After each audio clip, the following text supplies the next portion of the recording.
Selamat sore dan salam sejahtera bagi kita sekalian. Pada sore hari ini, Divisi Humas Polri akan menyampaikan preskon harian Senin, tanggal 6 April 2020. Beberapa hal informasi yang kami ingin sampaikan adalah sebagai berikut. Yang pertama, bahwa pada tanggal 4 April 2020, Bapak Kapolri telah mengeluarkan beberapa surat telegram atau STR yang terdiri dari 1. STR nomor 1098 tentang penanganan kejahatan yang potensial terjadi selama PSBB atau pembatasan sosial berskala besar. Yang kedua, STR nomor 1099 tentang penanganan kejahatan dalam ketersediaan bahan pokok.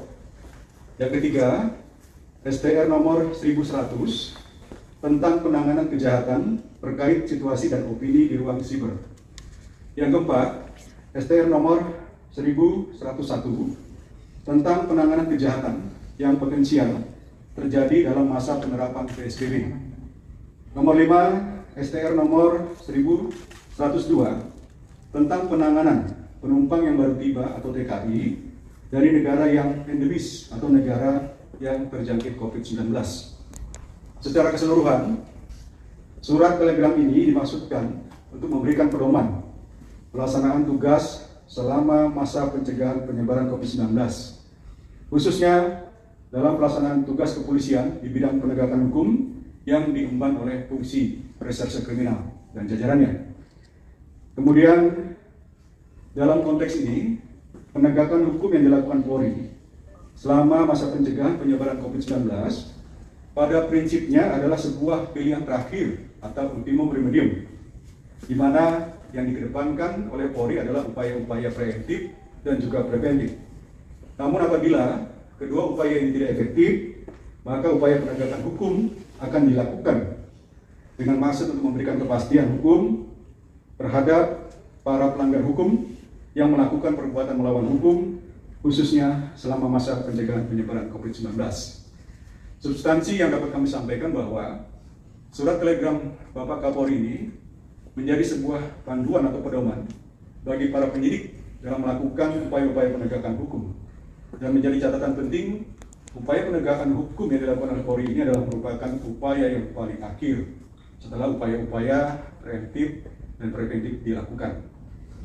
Selanjutnya, khusus dalam penanganan tindak pidana penyebaran hoax, demikian juga kepolisian mengedepankan upaya preventif dan preventif. Ya, salah satunya adalah bentuk kita memberikan edukasi dan juga patroli siber yang dilakukan terus-menerus.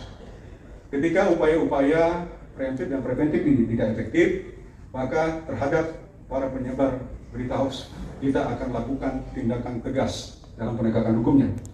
Namun demikian, tentunya dengan mempertimbangkan situasi saat ini, maka upaya penegakan hukum yang akan diikuti dengan proses penahanan menjadi sebuah pertimbangan khusus. Artinya tidak serta-merta dilakukan penahanan yang kemudian masih melalui proses pertimbangan-pertimbangan. Apakah itu perlu ditahan atau tidak? Yang jelas ini adalah merupakan bagian kita menyesuaikan situasi dan juga menyesuaikan apa yang menjadi kebijakan dari Kemenkumham terkait dengan pembebasan tahanan. Artinya polisi atau penyidik kepolisian tidak berkontribusi untuk menambah beban negara dalam hal penanganan terhadap para pelanggar hukum. Berikutnya informasi adalah terkait perkembangan data penegakan hukum terhadap pelaku penyebaran hoax. Sampai dengan hari ini Senin 6 April 2020 terdapat 76 kasus yang sudah ditangani dengan rincian 3 besar penanganan kasus ini berada pada 1 di Polda Metro Jaya menangani kasus sebanyak 11, kemudian Polda Jawa Timur menangani kasus sebanyak 11 kasus, dan kemudian di Polda Jawa Barat menangani sebanyak 6 kasus. Selebihnya 42 kasus ditangani oleh Direktorat Tindak Pidana Siber Barreskrim Polri dan juga Polda jajaran. Selanjutnya yang ingin kami sampaikan adalah bahwa saat ini Kapolri telah mengeluarkan surat telegram tentang pemetaan kejahatan di saat pembatasan sosial berskala besar. Surat telegram ini dimaksudkan adalah untuk menentukan zona atau daerah yang dianggap rawan dan tidak. Kemudian dari penentuan zona ini setelah diklasifikasi, maka Polri menentukan bagaimana penempatan personil termasuk cara bertindaknya. Dimaksudkan surat telegram ini sebagai persoalan terkait dengan masa pemberlakuan pembatasan sosial berskala besar. Berikutnya yang ingin kami sampaikan adalah bahwa penegakan hukum yang dilakukan oleh Polri terhadap warga masyarakat yang dibubarkan dalam masa PSBB ini ada beberapa eskalasi. Yang pertama, ketika dibubarkan menurut perintah dari petugas yang membubarkan, itu tentunya harapan kita. Ya. Yang kedua adalah eskalasi di mana ketika masyarakat menolak atau tidak mengindahkan apa yang menjadi perintah petugas. Dan yang ketiga, warga masyarakat yang dibubarkan ini melakukan perlawanan.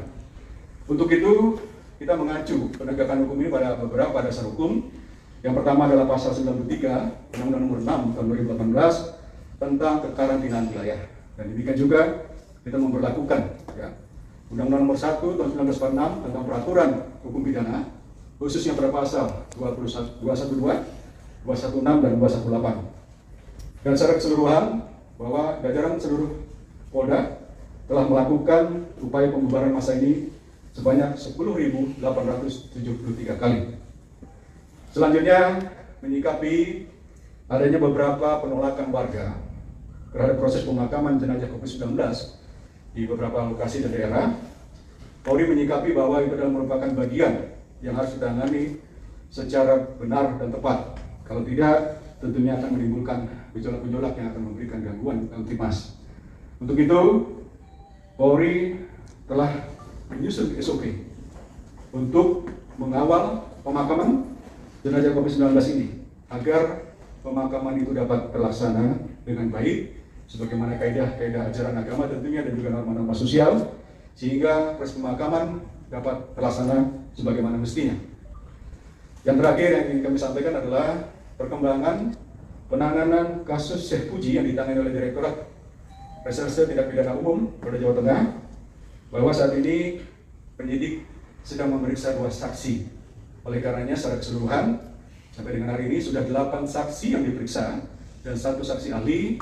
Kemudian rencana selanjutnya adalah memanggil terlapor. Demikian siaran pers hari ini. Terima kasih atas segala perhatian. Saya akhiri. Wabillahi taufiq wal hidayah. Wassalamualaikum warahmatullahi wabarakatuh.